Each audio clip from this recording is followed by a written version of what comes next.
Alors, bonsoir à toutes et à tous. Merci d'être présents. Et c'est moi, vraiment, qui suis extrêmement touchée lorsque Perpétue et sa collègue Janine m'ont demandé d'être la marraine de l'événement. Et c'est avec une grande humilité que j'ai accepté. Alors, permettez-moi de vous raconter mes premiers pas dans votre univers. J'ai rencontré, comme un peu le disait Perpétue, au hasard d'une campagne électorale à Montréal, au Québec, maître John Philpott, que la majorité d'entre vous connaissez bien. À cette époque, il était en plein appel du dossier de Ziguirane Irazo Protet. Et lorsque son acquittement a été prononcé, il m'a fait parvenir la décision. Et je me souviens exactement du moment et de l'endroit où j'étais à ce moment-là. J'étais au travail, dans mon petit bureau, en train de faire des analyses statistiques. Et trop contente de pouvoir faire une pause, je me suis mise à la lecture de la décision. Ce qui m'a impressionné le plus de cette lecture, ce sont les mots « la Cour a erré ». À répétition, en faisant référence au procès de première instance. Cette décision, pour moi, néophyte en la matière, m'a fait réaliser combien nous ne pouvons nous fier au discours dominant. Et d'une chose à l'autre, c'est ainsi que j'entrais dans votre monde et que j'ai connu des femmes combatives et résilientes qui ont fondé le Réseau international des femmes pour la démocratie et la paix. À l'occasion du 100e anniversaire de la Journée internationale des droits des femmes, le 8 mars 2011, comme il vous a été dit, le réseau a mis sur pied le prix Victoire, nommé en l'honneur de Victoire Ingabire Umuhoza. Pour la petite histoire, oui, j'étais là en 2012 pour la remise de la relève.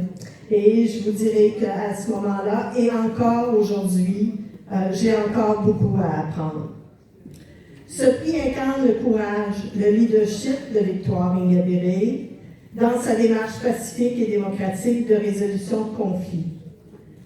Le réseau et son prix Victoire vient donc reconnaître des personnes dont les actions ont été significatives pour la démocratie et la paix dans la région des Grands Lacs principalement.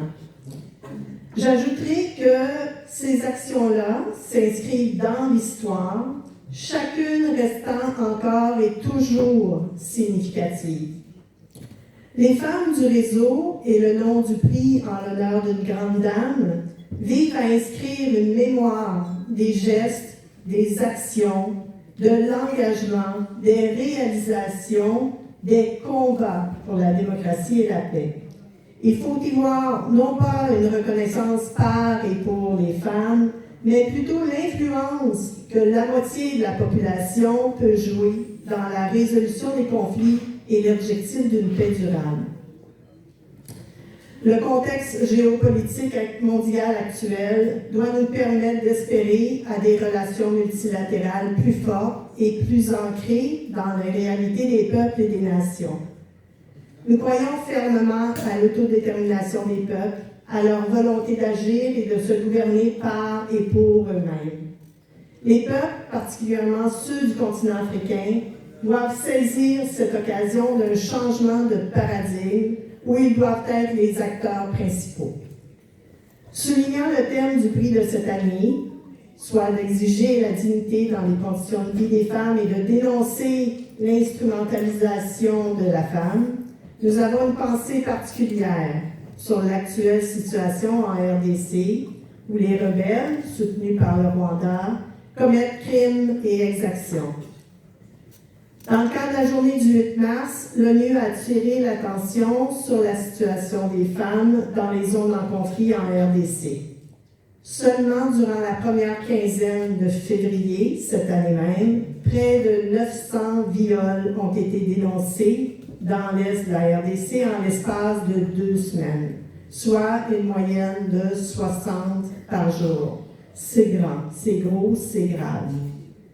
De plus, on comprend bien que les violences dont sont toujours victimes des millions de Congolais depuis 30 ans ont pour motif motif l'exploitation illicite des minerais pour permettre leur transit vers le Rwanda au profit des entreprises multinationales, dont des Canadiennes. Nous n'en sommes pas très fiers. Enfin, nous devons absolument saluer le rejet du colonialisme dans les pays du Sahel et dénoncer les Occidentaux qui donnent la leçon sur les droits de l'homme. Ils se donnent bonne conscience d'un côté, mais persistent à soutenir les guerres à l'encontre des peuples, tels qu'on le constate aujourd'hui en Palestine. Les activistes que nous sommes doivent dénoncer l'ingérence des pays occidentaux. Nous ne devons laisser à aucun État, ou pire, quelques individus, à avoir le contrôle sur d'autres nations, leurs peuples et leurs ressources. C'est dans cet esprit, entre autres, que les actions du Réseau international des femmes pour la démocratie et la paix s'inscrivent. Merci à toutes et à tous. Bonne soirée.